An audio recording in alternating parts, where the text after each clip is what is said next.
है next page से 1.2 के सबसे पहले क्वेश्चन में है state whether the following statements are true और फॉल्स जस्टिफाई योर आंसर्स। जो भी स्टेटमेंट क्वेश्चन नंबर 1 में हमें दी गई है हमें बताना है ट्रू है या फॉल्स है, साथ ही हमें जस्टिफाई भी करना है, यानी कि ट्रू है तो कैसे हुआ, फॉल्स है तो कैसे हुआ। तो सबसे पहली स्टेटमेंट में दिया है every irrational number is a real number. जो भी हमारे इरेशनल नंबर हैं सभी के सभी इरेशनल नंबर रियल नंबर होते हैं, तो ये स्टेटमेंट हो जाएगी हमारे लिए यहाँ पर ट्रू, क्योंकि इंट्रोडक्शन वाले पार्ट में भी मैंने आपको बताया था जो भी हमारे रियल नंबर्स होते हैं उनमें रैशनल नंबर्स भी होते हैं और इरेशनल नंबर्स भी होते हैं। ये दोनों तरह के नंबर्स होते हैं रियल नंबर्स में। तो जो भी हमारे इरेशनल नंबर है उन सभी नंबर्स को हम रियल नंबर्स भी कह सकते हैं, इसीलिए हर एक इरेशनल नंबर हमारा रियल नंबर होता है। जस्टिफिकेशन में लिख देंगे because real numbers is the collection of rational and irrational numbers. जो भी हमारे रियल नंबर्स हैं उसमें सभी रैशनल नंबर भी आते हैं और इरेशनल नंबर भी आते हैं, इसीलिए ये स्टेटमेंट हमारी ट्रू हो जाती है कि जो भी इरेशनल नंबर हैं वो सभी के सभी रियल नंबर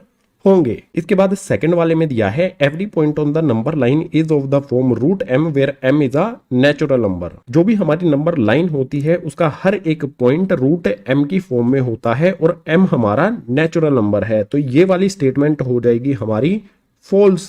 इसे हमें जस्टिफाई भी करना है तो उसके लिए यहां पर हमने एक नंबर लाइन बना ली है। नंबर लाइन पे जो हमारी पॉजिटिव वाली वैल्यू है, प्लस वाली वैल्यू है, वो तो बिल्कुल इस फॉर्म में होती हैं, लेकिन नेगेटिव वाली जो हमारी ये वाली वैल्यू है ये इस फॉर्म में कभी भी नहीं होंगी। रूट के अंदर कोई भी हमारा नंबर नेगेटिव इस तरह से नहीं होता है, इसीलिए जो भी हमारी नंबर लाइन है उसका हर एक पॉइंट रूट एम की फॉर्म में नहीं होगा जहां पर एम हमारा नेचुरल नंबर है, इसीलिए ये वाली स्टेटमेंट हो जाती है फॉल्स। रीजन में लिखेंगे negative number can not be the square root of any natural number. किसी भी नेचुरल नंबर का जब हम स्क्वायर रूट करेंगे तो वो कभी भी नेगेटिव नहीं होता है और नंबर लाइन पर हमारी नेगेटिव वाली वैल्यूज भी होती हैं, इसीलिए नंबर लाइन का हर एक पॉइंट रूट एम की फॉर्म में नहीं हो सकता है। सो सेकंड वाली स्टेटमेंट हो जाएगी हमारे लिए फॉल्स। आ जाते हैं थर्ड वाली स्टेटमेंट पर। Every real number is an irrational number. जो भी हमारे रियल नंबर्स हैं वो सभी के सभी इरेशनल नंबर होते हैं, तो ये वाली स्टेटमेंट भी हमारी हो जाएगी गाइज फॉल्स, क्योंकि जो भी रियल नंबर्स हैं उसमें रैशनल नंबर भी होते हैं और इरेशनल नंबर भी होते हैं। हर एक रियल नंबर हमारा इरेशनल नहीं होता है। जैसा यहां पर मैंने आपको बताया कि रियल नंबर्स में रैशनल और इरेशनल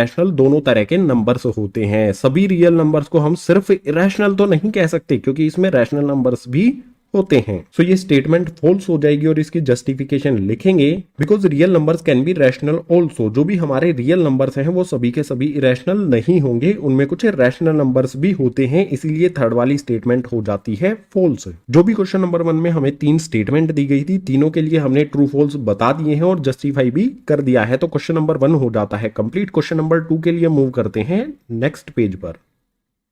क्वेश्चन नंबर 2 इसमें है are the square root of all positive integers irrational if not give an example of the square root of a number that is a rational number. Question number 2 में हमसे पूछा है कि जो भी positive integers होते हैं अगर उनका स्क्वायर रूट किया जाए क्या वो सभी के सभी इरेशनल होंगे। अगर नहीं होंगे तो हमें एक ऐसा एग्जाम्पल देना है कि स्क्वायर रूट करने पर जो भी हमारा नंबर है वो रैशनल हो। क्वेश्चन को 2 पार्ट्स में डिवाइड करेंगे। सबसे पहले इस वाले पार्ट का आंसर करेंगे। जो भी हमारे पॉजिटिव इंटीजर्स हैं अगर उनका स्क्वायर रूट करते हैं तो वो सभी के सभी इरेशनल नहीं होते हैं। सो सॉल्यूशन में यहां पर लिख देंगे the square root of all positive integers are not irrational. जो भी पॉजिटिव इंटीजर्स हैं उनका स्क्वायर रूट करने पर सभी के सभी इरेशनल नहीं होते हैं। अब क्वेश्चन में आगे है कि अगर नहीं होते हैं तो कोई ऐसा एग्जांपल दीजिए कि स्क्वायर रूट करने पर हमारा रैशनल नंबर हो। तो कई सारे एग्जाम्पल होते हैं, जैसे हमारे पॉजिटिव इंटीजर्स कौन कौन से होते हैं, 1 होता है, 2 होता है, 3 होता है, 4 होता है, 5 होता है, 6 होता है, 7 होता है, 8 होता है, इसी तरह से ये कंटिन्यू रहते हैं। तो इनमें से जो हमारा 1 है इसको उठा लो, जो हमारा 4 है इसको उठा लो, इनका स्क्वायर रूट कर दो। एग्जाम्पल यहाँ पर लिख देंगे। यहाँ जो भी हमारा 1 है इस पे रूट लगा दो, 1 को रूट लगाने पे सोल्व करेंगे तो हमें 1 ही मिल जाएगा जो कि हमारा एक रैशनल नंबर है। इसी तरह से रूट 4 हो जाएगा हमारा, और हमारा एक पॉजिटिव इंटीजर होता है इस पे हमने रूट लगा दिया, इसको सोल्व करेंगे। सोल्व करने पर 4 को किस तरह से लिख सकते हैं, 2 मल्टीप्लाई में 2, रूट के अंदर यहाँ पर पेयर बन गया है तो इसको सोल्व करेंगे जब तो 2 हमारा बाहर आ जाएगा, यानी कि जो भी हमारा रूट 4 है ये भी हमारा रैशनल नंबर होता है। इसी तरह से एक और एग्जांपल ले लेते हैं, रूट बना लेते हैं, यहाँ पर 9 लिख देते हैं जो कि हमारा पॉजिटिव इंटीजर होता है। इसको सोल्व करेंगे तो रूट के अंदर हम लिख सकते हैं 3 मल्टीप्लाई में 3, 3 का का पेयर बन गया तो 3 बाहर आ जाएगा, ये भी हमारा रैशनल नंबर होता है। जो भी हमारे पॉजिटिव इंटीजर्स हैं अगर इनका स्क्वायर रूट करेंगे तो वो सभी के सभी इरेशनल नहीं होंगे, उनमें से कुछ रैशनल भी होते हैं। यहां पर हमने उनके एग्जाम्पल भी ले लिए हैं। सो इन्हीं एग्जाम्पल्स के साथ क्वेश्चन नंबर 2 हो जाता है कंप्लीट। क्वेश्चन नंबर 3 के लिए मूव करते हैं नेक्स्ट पेज पर।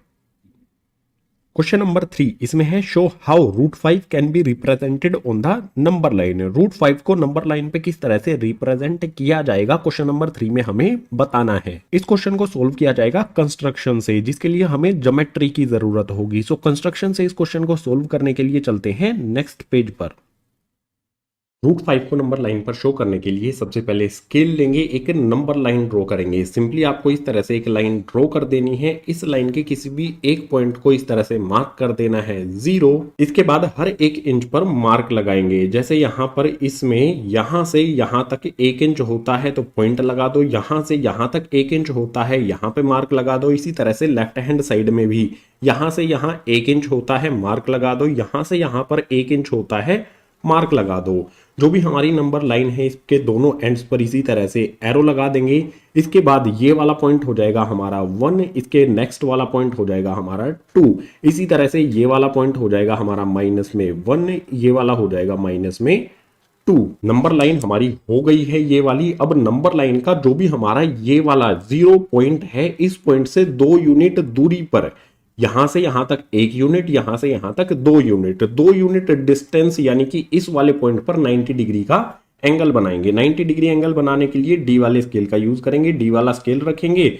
जो भी हमारा 90 डिग्री का एंगल है यहाँ पे पॉइंट बना देंगे। इसके बाद जो भी हमारा ये 90 डिग्री वाला पॉइंट बना है, इस पॉइंट तक स्केल का यूज करके 1 यूनिट की हमें एक लाइन ड्रॉ कर देनी है। और 1 यूनिट का मतलब होगा 1 इंच, क्योंकि इस नंबर लाइन पर जो भी हमारा 1 यूनिट है वो 1 इंच के इक्वल हमने लिया है। 1 यूनिट की जगह पर आप 1 सेंटीमीटर का भी यूज कर सकते हो। हमने यहाँ पर स्केल रखा, यहां से यहां तक हो जाता है हमारा 1 इंच। सो 90 डिग्री वाला जो भी हमारा ये एंगल है, इसकी लाइन हमने इस वाले पॉइंट पर ड्रॉ कर दी। ये हमारा एंगल हो गया 90 डिग्री का। इसके बाद इस वाले पॉइंट को नाम दे देंगे C। अब जो भी हमारा ये पॉइंट O या फिर कह सकते हैं 0 है और ये वाला पॉइंट C है, इनको एक सीधी लाइन में ज्वाइन कर देंगे। सो स्केल यहाँ पे रखूंगा मैं, O और C को हमें एक सीधी लाइन में ज्वाइन करना है। स्केल रखा, सिंपली O से C तक एक लाइन मैंने यहां पर ड्रॉ कर दी। जो भी हमारा O से C तक है, इसकी लंबाई होगी गाइज √5। लेकिन ये √5 इस नंबर लाइन पर नहीं है, नंबर लाइन से ऊपर की तरफ है। इसको नंबर लाइन पर लाने के लिए यूज करेंगे हम कंपास का। कंपास को हम 0 वाले पॉइंट पर रखेंगे और ओपन कर लेंगे इसे C वाले पॉइंट तक। C वाले पॉइंट पे इसे रखेंगे और एक आर्क लगा देंगे नंबर लाइन की तरफ, या जो यहाँ पर जहां पर भी ये नंबर लाइन को टच करेगी, इस पॉइंट को नाम दे देते हैं D। जो भी हमारा O से D तक है, इसकी लंबाई हो जाएगी हमारी √5। √5 को नंबर लाइन पर ड्रॉ करने के लिए बिल्कुल सिंपल कंस्ट्रक्शन है। सबसे पहले नंबर लाइन ड्रॉ कर लेंगे। इसका जो भी सेंटर वाला पॉइंट है, उससे 2 यूनिट दूरी पर हम एक 90 डिग्री का एंगल बना देंगे और इस लाइन को बढ़ाएंगे 1 यूनिट। अगर हमारा यूनिट डिस्टेंस 1 इंच है तो इसको 1 इंच बढ़ाया जाएगा। अगर हमने ये डिस्टेंस 1 सेंटीमीटर लिया है तो इसको 1 सेंटीमीटर की हाइट दी जाएगी। इसके बाद जो भी ये हमारा पॉइंट होगा, इसको C नाम रख देंगे। O और C को सीधी लाइन में ज्वाइन कर देंगे। OC हमारा √5 के इक्वल होगा, लेकिन ये OC इस नंबर लाइन पर नहीं है। इसको नंबर लाइन पर लाने के लिए कंपास की टिप को O पे रखेंगे, ओपन करेंगे उसे C तक और एक आर्क लगा देंगे जो इस नंबर लाइन को D पॉइंट पे टच करेगी। O से D तक का जो हमारा डिस्टेंस होगा, ये हो जाएगा हमारा √5। OC और OD एक दूसरे के इक्वल होगा, क्योंकि दोनों CD वाली आर्क के रेडियस हैं OC और OD। अब आप कहोगे कि OC √5 कैसे हुआ, तो इसके लिए हमें कैलकुलेशन करनी होगी, पाइथागोरस फॉर्मूले का यूज करना होगा, जिसको करते हैं नेक्स्ट पेज पर। √5 को नंबर लाइन पे किस तरह से रिप्रेजेंट करना है ये हमने समझ लिया है। अब जो भी हमारा OC है, ये √5 कैसे हुआ ये भी तो हमें समझना पड़ेगा। सो इसको समझने के लिए यूज करेंगे पाइथागोरस थ्योरम का। पाइथागोरस थ्योरम में होता क्या है, जो भी हमारा हाइपोटेनियस है, अगर हम उसका स्क्वायर करेंगे तो वो इक्वल होता है बेस के स्क्वायर प्लस में परपेंडिकुलर स्क्वायर के। इस फॉर्मूले के बारे में आपको चैप्टर के इंट्रोडक्शन में बताया गया है। अगर आपको कोई कंफ्यूजन है किसी भी फॉर्मूले और कॉन्सेप्ट से रिलेटेड तो चैप्टर का इंट्रोडक्शन देख लो, सभी के सभी कॉन्सेप्ट डिटेल में एक्सप्लेन किए गए हैं। इंट्रोडक्शन वाली वीडियो का लिंक आपको नीचे डिस्क्रिप्शन बॉक्स में दिया गया है। इस फॉर्मूले का अप्लाई किया जाता है राइट एंगल्ड ट्राइंगल पर। सो जो भी हमारा ये ट्राइंगल बना है ये राइट एंगल्ड ट्राइंगल है। इसमें सबसे पहले बात करेंगे बेस की। ये हमारा 0 वाला पॉइंट है, ये हमारा 2 वाला पॉइंट है जहां पर 90 डिग्री का एंगल बनाया है, तो ये हमारा बी से बेस हो जाएगा। उसके बाद इस ट्राइंगल में जो वर्टिकल लाइन हमने ड्रॉ की है यानी कि इसकी हाइट, इसको कहा जाता है परपेंडिकुलर। तो ये हो जाएगा हमारा यहाँ पर पी, जो हमारी ये वाली लाइन है। इसके बाद जो हमारी ओ से सी तक लाइन है ये हो जाएगा हमारा गाइस हाइपोटेनियस। सिंपली कोई भी राइट एंगल्ड ट्राइंगल हो उसके नीचे वाली साइड को बेस कहेंगे, जो खड़ी लाइन है उसको परपेंडिकुलर कहेंगे और जो तिरछी लाइन है उसको हाइपोटेनियस कहेंगे। अब जो भी हमारी बेस और परपेंडिकुलर की वैल्यूज हैं इस फॉर्मूले में पुट करेंगे तो हाइपोटेनियस की वैल्यू हमें पता चल जाएगी। सबसे पहले बेस की बात करेंगे। 0 से 2 तक यानी इस पॉइंट तक है, यहां से यहां तक का डिस्टेंस कितना है 2 यूनिट है, यानी कि जो भी हमारा बेस है इसकी वैल्यू हो जाएगी 2। सो सबसे पहले हाइपोटेनियस का स्क्वायर एज इट इज आ जाएगा। यहां पर है हमारे पास बेस का स्क्वायर, बेस की वैल्यू हमारी 2 है तो इस b की जगह पर हमने 2 रख दिया। b का स्क्वायर है तो 2 का भी यहां पर स्क्वायर हो जाएगा। इसके बाद प्लस का साइन लगा लेंगे। यहां पर है हमारा परपेंडिकुलर का स्क्वायर। इस 2 वाले पॉइंट पर हमने ये परपेंडिकुलर ड्रॉ किया है और इसकी हाइट कितनी रखी थी हमने 1 इंच रखी थी, यानी कि इसकी परपेंडिकुलर की वैल्यू हो जाएगी हमारी 1। सो परपेंडिकुलर की जगह पर 1 रखा, परपेंडिकुलर का स्क्वायर है तो इसकी वैल्यू का भी स्क्वायर हो जाएगा। वैल्यूज हमने पुट कर दी हैं बेस और परपेंडिकुलर की, तो अब इसको सोल्व कर लेंगे। सोल्व करने के लिए सिंपली हाइपोटेनियस का स्क्वायर एज इट इज रहेगा इक्वल्स टू में यहाँ पर आ जाएगा हमारा 2 का स्क्वायर। 2 के स्क्वायर का मतलब होता है 2 मल्टीप्लाई में 2 जो इक्वल होता है 4 के। सो इस 2 स्क्वायर को सोल्व करने पर हमें मिल जाएगा 4। इसके बाद प्लस का साइन लगा लेंगे। 1 का स्क्वायर, 1 के स्क्वायर का मतलब होगा 1 मल्टीप्लाई में 1 जो इक्वल होगा 1 के। इस 1 के स्क्वायर को सोल्व करने पर हमें 1 मिल जाएगा। आगे इसको सोल्व करने पर hypotenuse square as it is रहेगा। यहां पर हमारा 4 + 1 है, ये हो जाएगा हमारा 5। हाइपोटेनियस स्क्वायर की वैल्यू 5 आ गई, लेकिन हमें तो हाइपोटेनियस की वैल्यू चाहिए। हाइपोटेनियस की वैल्यू फाइंड करने के लिए इस स्क्वायर को हटाना पड़ेगा और स्क्वायर हटाने का सबसे आसान तरीका होता है रूट लगा दो। अगर हमने इस तरफ रूट लगाया है तो यहां पर भी रूट लगाना होगा। सो 5 पे भी रूट लगा देंगे। इंट्रोडक्शन वाले पार्ट में आपको बताया था कि स्क्वायर जो भी होता है उससे रूट कैंसिल हो जाता है। सो इस स्क्वायर से रूट कैंसिल कर देंगे। बचा क्या हमारे पास यहाँ पर हाइपोटेनियस यानी कि h इक्वल्स का साइन लगा लेंगे। यहाँ पर हमारा √5 एज इट इज आ जाएगा। अगर हम बेस 2 यूनिट रखेंगे, परपेंडिकुलर 1 यूनिट रखेंगे तो जो भी हमारा हाइपोटेनियस है वो √5 के इक्वल होगा। यहाँ पर हमने ये भी शो कर दिया है कैलकुलेशन करके। सो जो भी हमारा √5 है उसको नंबर लाइन पे किस तरह से रिप्रेजेंट करना है ये भी हमने समझ लिया है और √5 आया कैसे है ये भी हमने समझ लिया है। तो क्वेश्चन नंबर 3 हो जाता है कंप्लीट। अब इससे नेक्स्ट क्वेश्चन नंबर 4 एक एक्टिविटी है जो एग्जाम पॉइंट ऑफ व्यू से इंपॉर्टेंट नहीं है, लेकिन बहुत सारी चीजें आप उससे सीख सकते हो। सो क्वेश्चन नंबर 4 की जो भी एक्टिविटी है उसको सोल्व करते हैं नेक्स्ट पेज पर।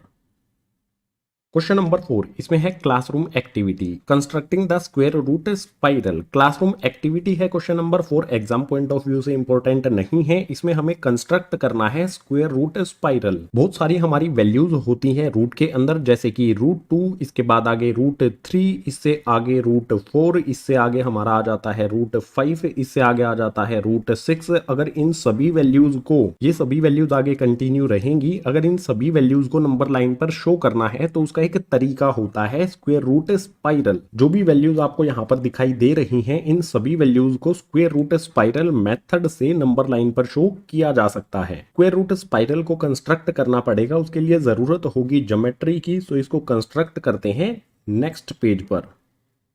स्क्वायर रूट स्पाइरल बनाने के लिए सबसे पहले स्केल रखेंगे। 1 इंच की हमें एक लाइन ड्रॉ करनी होगी। सो यहां से यहां तक 1 इंच होता है, तो मैंने एक लाइन ड्रॉ कर दी है। इसको नाम दे देंगे, ये वाला पॉइंट हो जाएगा हमारा O, ये वाला पॉइंट हो जाएगा हमारा P।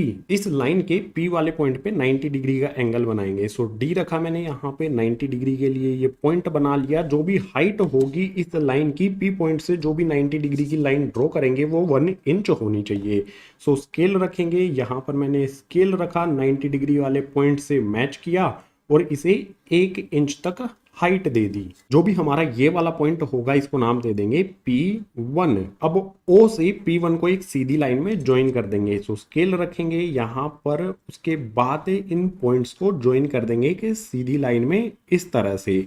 जो भी हमारी ये लाइन आएगी ये होगी √2 के इक्वल। एक साइड में लिख लेते हैं OP1 इक्वल होगा हमारा √2 के। ये हमारा 1 यूनिट है, ये हमारा 1 यूनिट है, तो ये हो गया हमारा √2।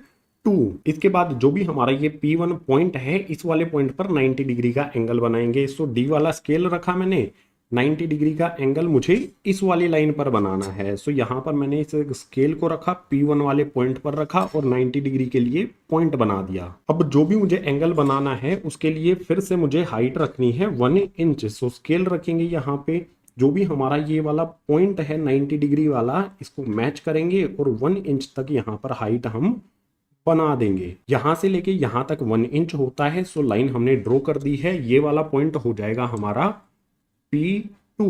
O से P2 को एक सीधी लाइन में ज्वाइन कर देंगे। सो स्केल रखेंगे यहाँ पर, इनको मैच करेंगे, स्केल को रख के सीधी लाइन में ज्वाइन कर देंगे। जो भी हमारा OP2 है ये हो जाएगा हमारा √3 के इक्वल। इसी तरह से इस क्वेश्चन को आगे कंटिन्यू करेंगे। P2 वाले पॉइंट पर जो भी हमारी ये लाइन है इसके इस वाले पॉइंट पर 90 डिग्री का एंगल बनाएंगे। सो D वाला स्केल रखेंगे, D वाला स्केल रखने के बाद 90 डिग्री के लिए जो भी हमारा एंगल है इसके लिए पॉइंट बना देंगे और फिर से इसकी हाइट जो रखेंगे वो 1 इंच होनी चाहिए। स्केल को रख लेंगे, पॉइंट से मैच कर लेंगे और जो भी हमारी लाइन होगी उसकी हाइट 1 इंच कर देंगे। यहाँ पर 90 डिग्री वाले पॉइंट से मैच किया, यहाँ से यहाँ तक हमने लाइन ड्रॉ कर दी। 90 डिग्री के लिए 1 इंच इसकी हाइट रख दी। ये वाला पॉइंट हो जाएगा हमारा यहाँ पर P3 से O को ज्वाइन कर देंगे एक सीधी लाइन में। सो स्केल रखेंगे, जो भी हमारा P3 पॉइंट है इससे O वाले पॉइंट को ज्वाइन कर देंगे। O से P3 ये हो जाएगा हमारा, गाइज यहाँ पर लिख लेता हूँ, OP3 ये इक्वल होगा हमारा √4 के। जैसे हमने अभी तक किया है इसी तरह से इसको आगे कंटिन्यू करते रहेंगे। सो यहाँ पर हमारा P3 वाला पॉइंट है, इस पे D को रखेंगे और 90 डिग्री एंगल के लिए पॉइंट बना लेंगे। यहाँ पर होता है 90 डिग्री एंगल का पॉइंट। अब जो भी इसकी हाइट होगी यहाँ से 90 डिग्री की तरफ वो 1 इंच होनी चाहिए। सो स्केल मैंने रखा, जो भी हमारा 90 डिग्री वाला पॉइंट है उसको मैच किया और इसकी हाइट हमने बना दी 1 इंच यानी कि 1 यूनिट। अब फिर से यहाँ पर क्या करेंगे, ये वाला पॉइंट हो जाएगा हमारा P4। O से P4 को ज्वाइन कर देंगे एक स्ट्रेट लाइन में। बिल्कुल सिंपल तरीका है। इसी तरह से इसको आगे फिर से कंटिन्यू करेंगे। जो भी हमारा OP4 है ये इक्वल होगा √5 के। इसके आगे जो भी हमारा ये P4 वाला पॉइंट है यहाँ पर रखेंगे अपना D वाला स्केल। 90 डिग्री के लिए एंगल बनाना है। सो 90 डिग्री वाला पॉइंट हमने लगा दिया और फिर से हम वही करेंगे। P4 वाले पॉइंट से 1 इंच इस डायरेक्शन में 90 डिग्री के एंगल की तरफ हम लाइन लगाएंगे। सो यहाँ पर मैच करेंगे। 1 इंच होता है हमारा यहाँ से यहाँ तक। सो यहाँ पे मैंने रखा पेन और 1 इंच इस लाइन को बढ़ा दिया। ये वाला पॉइंट हो जाएगा हमारा P5 से अब O को ज्वाइन कर देंगे। यहाँ पे स्केल रखा, सीधी लाइन में ज्वाइन कर दिया। इसी तरह से आगे आप कंटिन्यू करते रहें। मैं इसको फास्ट फॉरवर्ड आपके लिए बना के दिखा देता हूँ फटाफट से सारी चीजें।